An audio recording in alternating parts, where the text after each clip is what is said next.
This is Moments with Foo with James Foo Torres, better known as Foo, the show that takes you around the world to share interviews with some of the most successful and relevant people on the planet, hear their stories, and get the most important business lessons they have learned on their road to success, and get exclusive advice on how to implement their success into your life and business. Moments with Foo is brought to you by the Strategic Advisor Board and your host, Foo.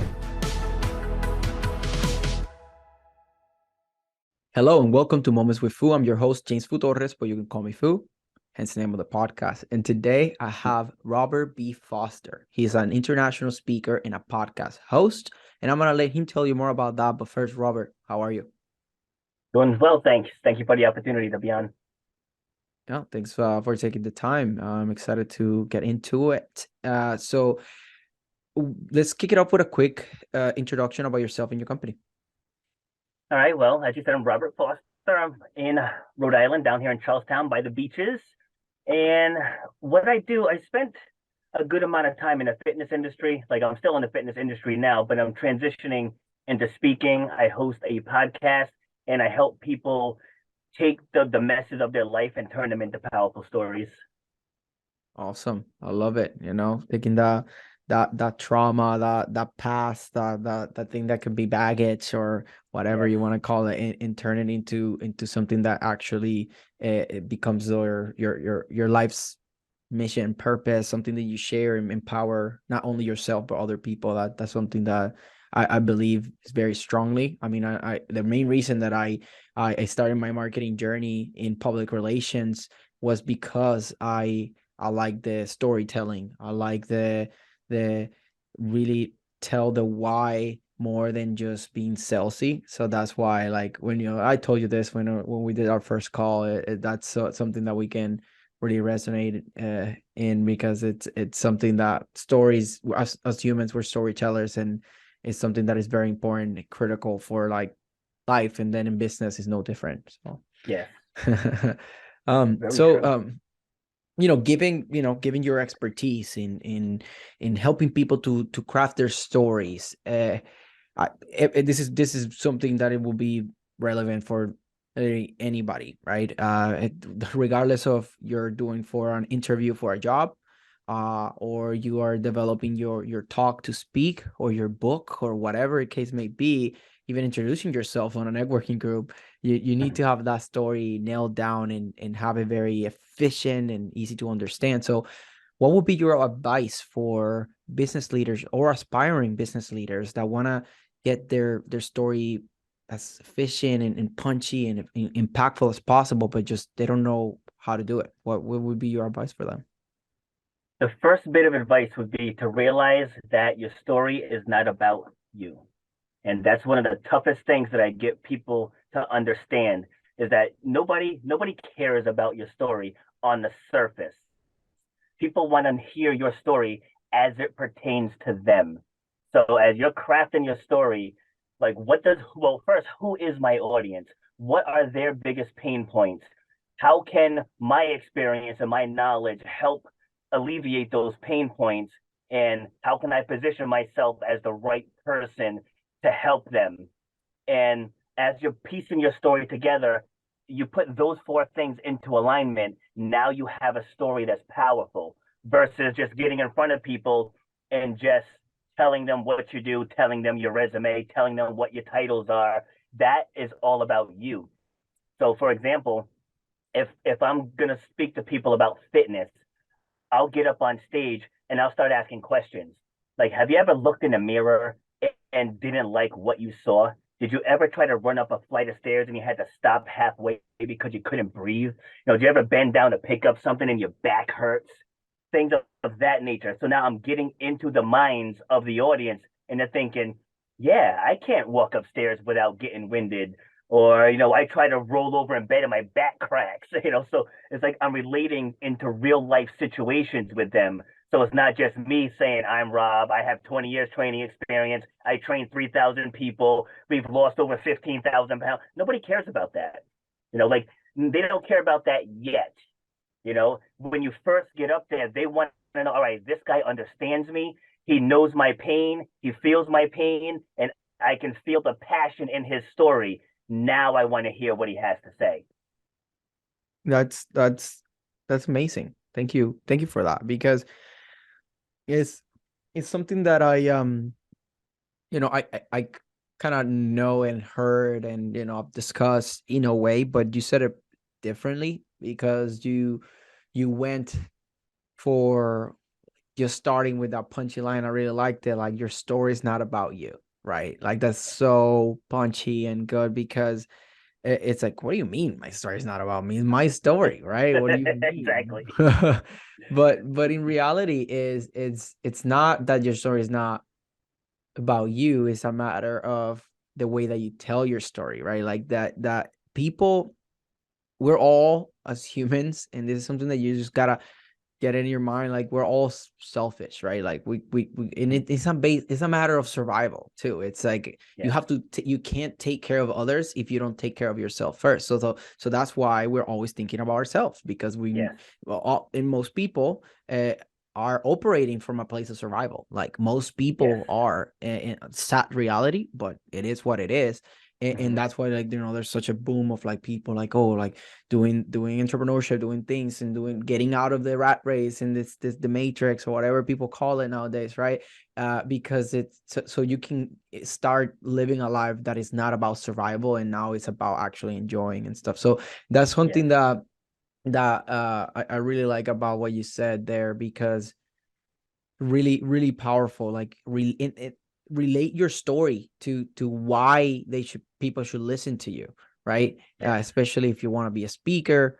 It's not about, like, hey, look at me, I'm this godlike figure. It's about, here's my story, and this is why you should care, because I might be able to help you, right? Or this Yes. perspective might be able to change something in your mind, right? Like, that's the idea of, like, TEDx or TED Talks in general, right? Like, the ideas worth spreading, right? Like, that. Yes. So that's pretty cool. That's pretty cool. And do you have any so other than like realizing that your story is not yours, right? Like, your story is not yours, how can you relate it to people? Do you have kind of like a framework, very high level? Obviously, we don't have to get super deep into all the details, but you have like a framework that you would advise people to kind of like segment things out. So, like, look, if I'm overwhelmed and I don't know what to start, you just told me that my story is not mine. I'm like, wow, like, where should I go? Do you have any kind of pointers or something that you can give the audience? Yes. So over the last couple of years, I developed a speaker framework. So it covers 4 modules. It's very detailed, but to put it in a very simplistic form, if someone is bleeding, they want a band-aid, right? So if someone is hurting, they want hope. So your story is hope. And so I'll give you a quick story to illustrate. So I had a bad knee injury in 2009 where doctors told me I was never going to run or jump again. And so I chose to not accept that diagnosis. Initially it hit me hard because I'm a parent of 5 children and they were young when this happened.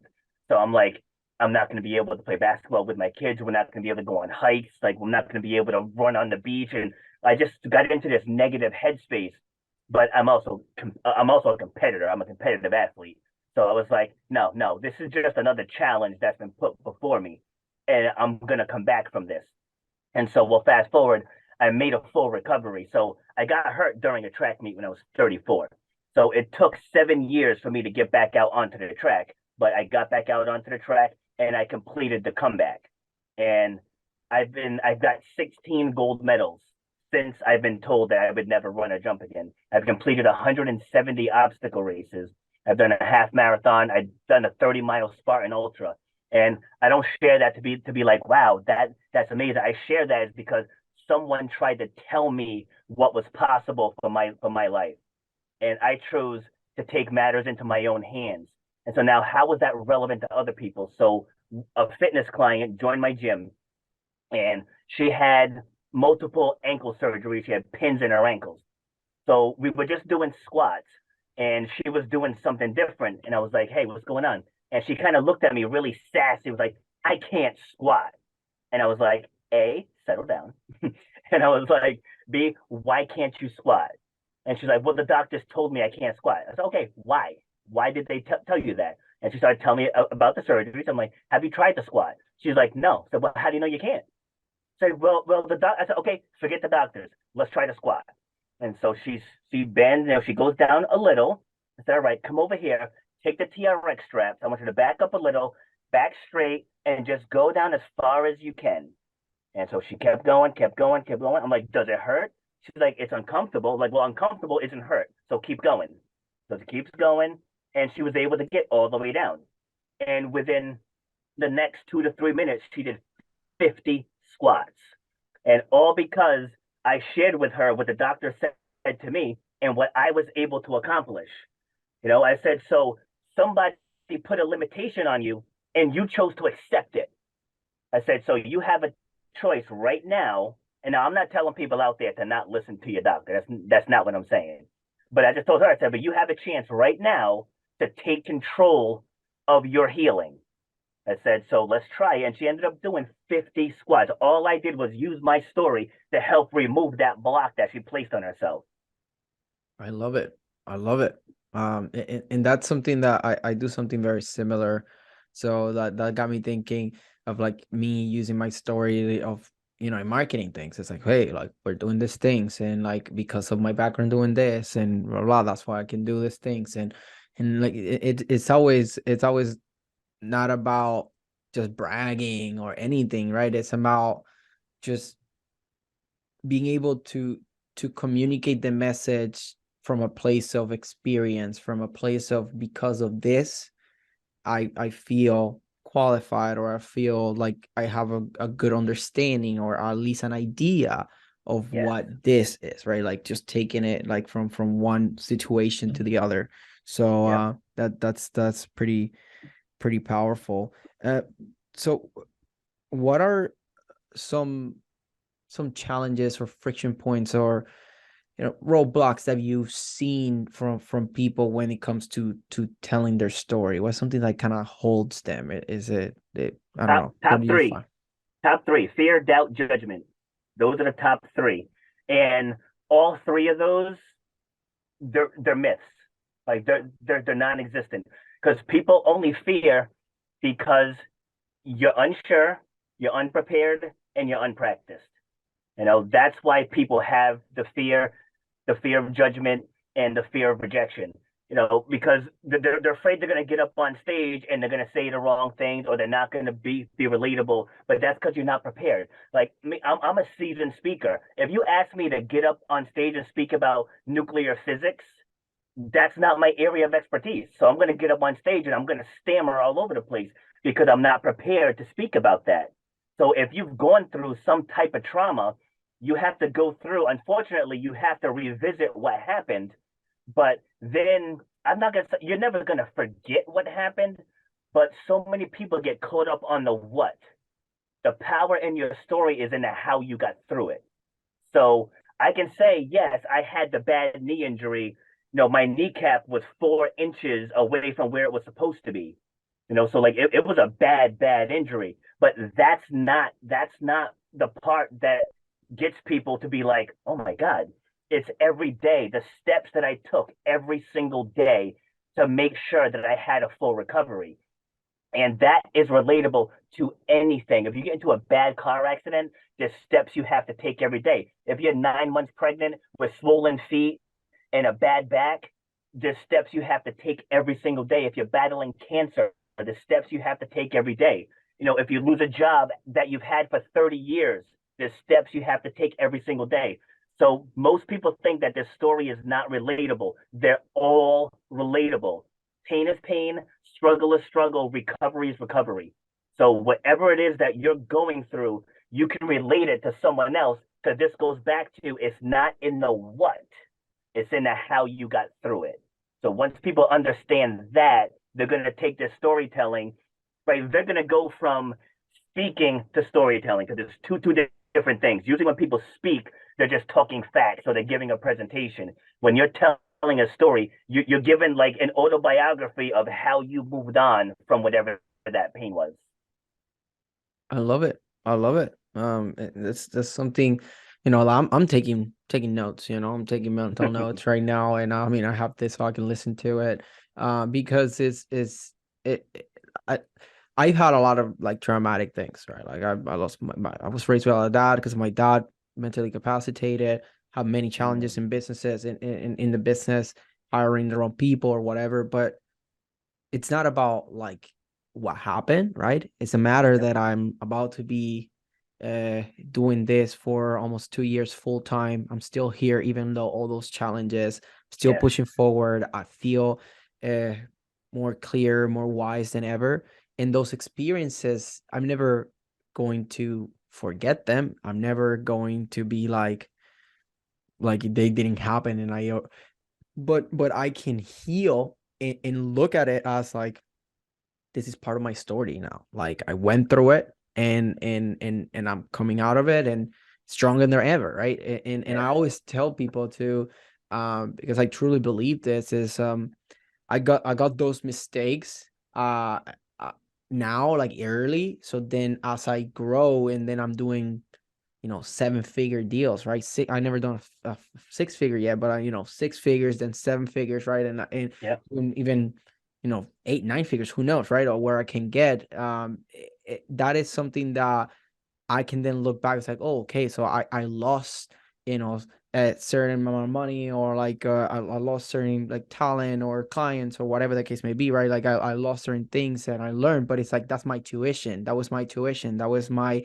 early mistake, so I don't commit those mistakes later, right? So it's that Yes. is that how am I getting through that? It's just by being persistent, by surrounding myself with the right people, by learning from those experiences, and now so hiring the right people Yep. and having something that it's not I depend like because I just felt like I wasn't good enough. Like I was like, Yeah. I'm just not good enough. So I need to hire some other people or whatever that are gonna be better. So then I can uh just make my business better. Like I'm Yes. not good enough, blah, blah, right? And I started learning. It's like, damn, like some people have more knowledge than others, but we're all humans. We're all trying to figure it out. We're all doing the same. Yep. And I learned that along the way because I thought, oh, all these people they have it figured out. I just have to have money that to hire them. They'll do it, and I'll do these things. And I learned a lot from that. So I'm sharing this to try to apply what you are teaching, right? So like I Yes. love doing these things. I take this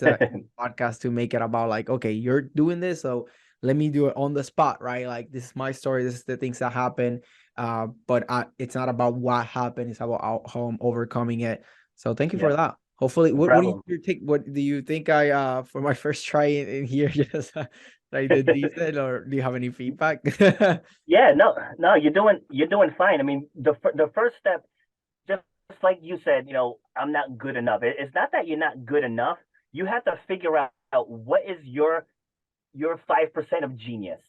It's like, what are you best at? Like with me doing like with the explosion of artificial intelligence now, it works beautifully for me because the back office stuff is not my strong point. I can be in front of the camera all day long. Give me any topic. Like I don't need PowerPoints. I don't need notes. I just show up. Whatever questions you ask me, I'm prepared with my answer. Like I have that part dialed in. So that's my 5% of genius. Most people get caught up into the other stuff because they feel that they should do this or they should be doing that. And I'm like, no, I have no problems letting the artificial intelligence do all my social media posts and my blog posts and everything else. And then that way it frees me time to just work on my content. And what do I want to talk about today? I'm going to speak on this podcast about resilience. I have to write this article on defying the odds. I have to speak on this podcast about health and wellness. And that's where I shine. Like you can even tell in my speech, like you can tell people who aren't prepared. It shows up in their speech. And with this part, I don't struggle with that part because this is where I belong. So most people they try to focus on what business or society says they should be working on, but then the thing that they do best is suffering because they're spread so far wide. So when you can dial that in and say, I can have a virtual assistant do this, I can have, an AI do this, I can have my significant other, work on follow up. That way I can produce content. that's when your business is going to hit those 6, 7, 8 figures. Mm-hmm. No, I agree. That's so such a good thing. Like when you said those things, I was like thinking, I was like, literally, I have my girlfriend doing my videos. I have like, Yep. I got a couple of assistants internationally, and I got some stuff. It's like, yeah, like just building that up, and I still need to, just keep pushing. And I gotta take like the emails. When you say like, oh, having your significant other doing the emails, I was like, I don't know, she's not gonna be willing to do that, but I need to get it out to my assistant or something because I just that I hate doing like the emails. It's like I have Exactly. so many emails to do every day. Every day. It's Hmm. like I love the conversations. I love the strategizing. I love the coming up with good content. It could be written, video, whatever, even audio. So Mm. I love those things so much, and I'm still not on a point yet that I can just say that I can just jump on a stage and just kill it, like no Yeah. preparation, like whatever. Not there yet because I'm still developing my talk. Like I Yeah. already developed part of it because I've done, I don't even know how many podcasts are now, right? Like 20, Yeah. 30, I don't even know. I should probably get a tally of them, to be honest, and get them all together. Because that obviously has helped me a lot. And given that I do PR, all that stuff, right? I'm Yeah. telling people stories all the time. So I learn from that. I mean, I talk to Yes. people like you, I talk to people, like Yep. similar than you, right? Like a lot of different ways, right? Like that have their talks and stuff. So, Yep. but yeah, I'm on my way though. I'm on my way, Hell right? yeah. See, and I On my- want like I want to be fully transparent too. So because I was that person that would just talk, like I was a speaker. I wasn't a storyteller. So I don't know if you're familiar with Eric Thomas, the motivational speaker. Sounds Like he's familiar, but that's not a common name. So, yeah, he's dynamic. He's a very dynamic speaker. But in 2017, I joined his speaker boot camp, and it changed everything. Like I spent $3,000 for this one weekend because I was like, he's one of the best speakers in the world. I was like, I have to get down there, and I couldn't afford it. It's like I had to definitely rob Peter to pay Paul to make it down to Atlanta to get to this thing. But like I said, it changed everything. And so I get down there. There's 41 people there, and I got to speak on the second day, which was good because Eric Thomas himself was actually there on the second day. And I was like, I was like, I need to rock out in front of this dude. And so it was my turn to speak. I got up there, did my thing, and I thought I did great. Like compared to everyone else, I felt like I was the best speaker there. And there's nothing wrong with saying that. Like that's not cocky. There's like when you're a speaker, you have to believe in what you do. Like you have to get on stage. You have to exude confidence if you want 1,000 other people to feed off of your talk, right? So I get back to Boston and I'm driving back down here to Rhode Island, and Eric Thomas's CEO calls me, and he's like, "Hey, Robert, this is CJ. I just wanted to thank you for coming down." He's like, "I got to tell you," he's like, "out of everyone," he said, "you are far and away the most polished speaker there." And I was feeling myself for a second. I was like, "Okay, all right, go on." But then he paused, and when there's a pause, it's usually not something good coming after the pause. So he says, "You're my most frustrating student." And I was like, "Okay, I'm listening. Like you just told me I rocked out, but I'm listening." But he said, "Your story was so polished." He said, "You can tell you probably told that story 500, 1,000, 1,500 times." He said, "But there was no emotion in it." He said, "You have all the tools to command $20,000 plus per speech." He's like, "But unless you transform people, unless you touch them emotionally," he's like, "you're never gonna get paid that much money." And I was like, wow. And then he just started giving me examples. He's like, you were talking about your wife being pregnant with twins when you lost your job. He's like, and you just glossed over it. He's like, there was so much more there that the audience needed to hear. And he just started breaking it down. And that was where I made the shift from speaker to storyteller. And I was like, you know what? I was like, I need to create a framework. And I worked on this over the last 2 years. Like I would do it, go back to the drawing board, do it again, put a couple of test people through, go back to the drawing board. Cause like I don't want to just copy theirs. Like I want to make up my own. And after 2 years, like I got it down now. Like everyone that goes through this framework, they they come out of it with a whole new perspective on how to tell their story and which parts of their stories to tell.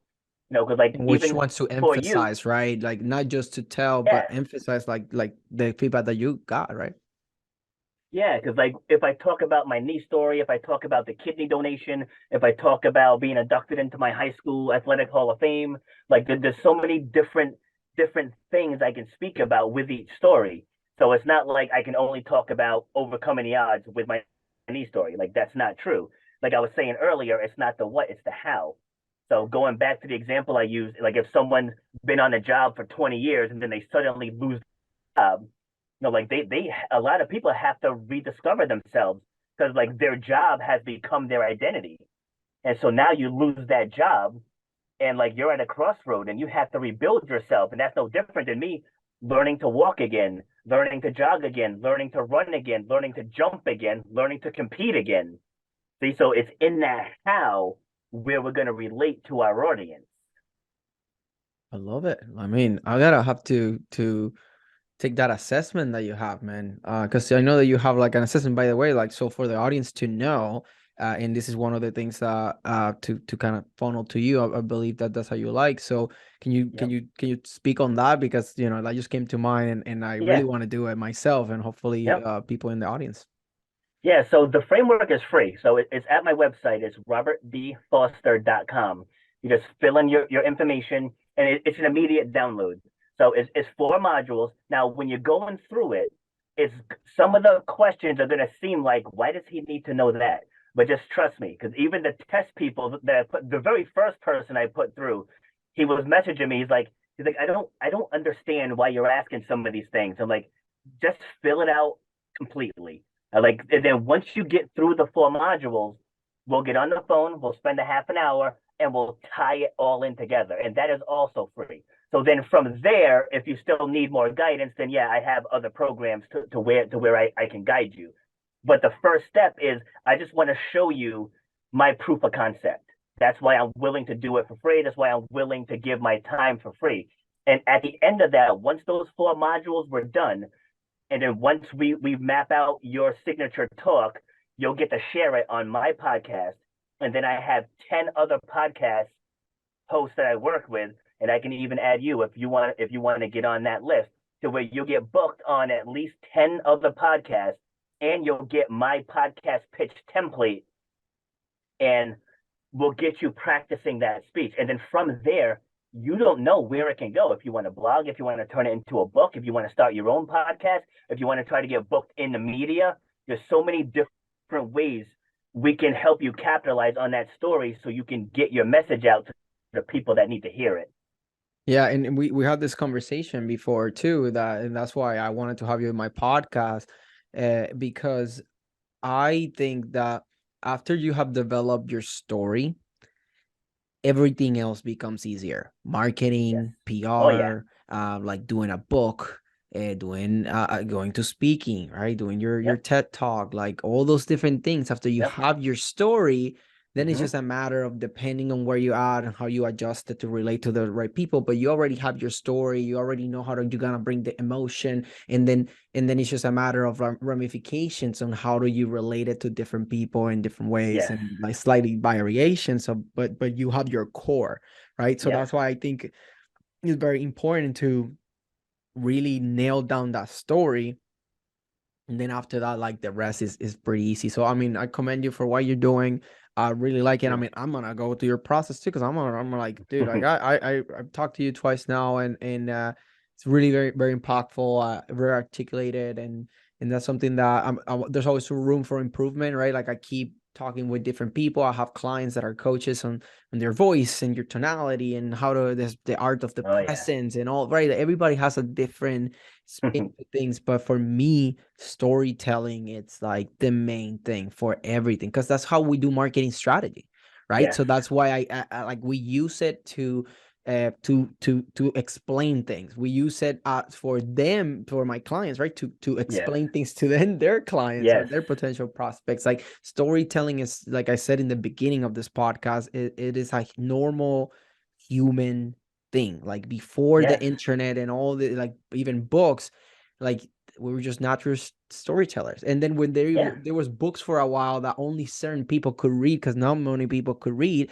so we've been like so many thousands of years like just telling stories to each other, that Yep. it's part of who we are, right? Yeah, Like it's the all this oldest stuff. form of entertainment. Yeah, all this Oldest form. in education, right? Like, and that's why, like, and our brains are so interesting, because it's not like a computer. You feed it, it's there, and that's it. Like, you need to Yeah. have emotion attached to things so you remember them. Because Yep. if not, like, if you think about it, most of the things we read, listen, or like see, like, we don't remember it. Like, most of Yeah. the things, we just remember the things they stood out.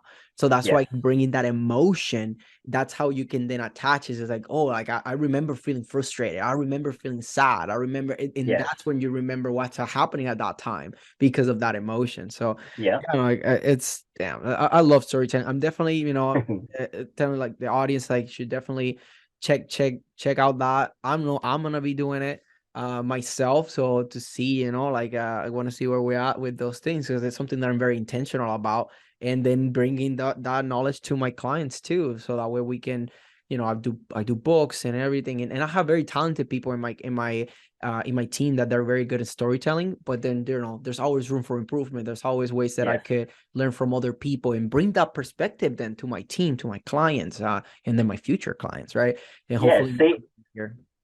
And with storytelling too, like you were saying, it's in every facet of life. Whether you're interviewing for a job, whether you're interviewing someone to join your team, whether you're, brand messaging, whether you're doing a product pitch to an investor, like it's all storytelling. Whether you're trying to sell someone something, like, used car salesmen get a bad rep, but if a family comes, you want to get their needs. You don't want to just sell them a car. It's like, all right, what are you looking for? And get that story. Like, how many kids do you have? What's your commute to work? Like if they just come, if you walk on the line, they just start showing you cars, that's not the right person you want to go to. When they actually take a vested interest in what you need, that too is a form of storytelling. It's like, what do you need? Like, when people come into my gym, you know how many people I sold memberships without ever giving them a tour of the gym? Because I tell them, I'm like, you're not coming here for treadmills and ellipticals and freeways. You're not coming here for that. You clicked on my ad, you submitted your information, you booked an appointment, you waited for the appointment, you showed up to the appointment, right? There's a reason why you did all that. And so we sit down and I get their story. Like, why did you click on my ad? What stood out to you? What tugged at your heartstrings? Why did you put your information in? And so once I get all of that info, I don't even have to do a sales pitch. I just say that, and going back to your story isn't about you. Once I get their story, then I tie in how I can help them. Like, all right, Mr. Jones. So your doctor said you're borderline type 2 diabetic and your blood pressure is kind of high. So if you train with me 3 days per week, and I just go right down the list, telling him what he just told me. So we want to get you off meds. You want to be down 20 pounds so you feel more comfortable in your clothing, right? I didn't say anything about state-of-the-art equipment or open 24 hours or we have tanning booths. Like, that's the stuff people don't care about. They want to know, how can you help me? And the best way you can help them is by painting the story. So here, you are here. Now I want you to visualize yourself in those size 32 pants. How does that feel? Does it make you smile? How does your wife look at you in those size 32 pants? Right? That's what's going to get people to take action. To just sit there and say, well, our gym has been here for X amount of years and we've helped X amount of thousands of people. They don't care about that. Right? You want them to visualize that woman get back into that two-piece. You're walking down the beach. You see guys turning their heads again. How does that make you feel? Like, what would it mean for you to have that moment again? Love it. So this is how my program can help you. Like, that's the power of storytelling. So when you have that down, you don't ever have to sell again. So it's like, what do you want? Okay, this is what you want. This is how I can help you. This is how much it costs. Are you ready to get started? Like, that's the process. Yeah, because you already address the pain point. I don't know, you address the pain points and stuff. Like I really like storytelling, because it's not a matter of, you know, being salesy. It's a matter of like, just look what motivate you to do these things, right? To get to here. I really like it. Yep. You know, I was, you know, very making mental notes out of this, and it's things that, you know, I always tell people, but it's just, you can never learn enough about this. Really, it's just so much. So thank you for taking the time, Robert. Like you did a great job here explaining storytelling, why it's important, frameworks, and attaching it to your story and how it relates to other people. And I know that I learned, and so I know that there's gonna be people that will learn too, because I am always steering stories and stuff. So you know, I know that there's a lot of value, if there was a value for even for me. So thank you for taking the time. It was it's been a good time. Awesome. Thanks for having me. Appreciate it. Yeah. So, the audience, you know, like people are listening or watching the video on YouTube, remember to go robertbfoster.com for the assessment. And then like you can see it if you're watching the video. Shut Up and Grind with Robert B. Foster for his podcast. Anything else you want to plug in? Which we'll be seeing you on that show soon. Oh yeah, yeah.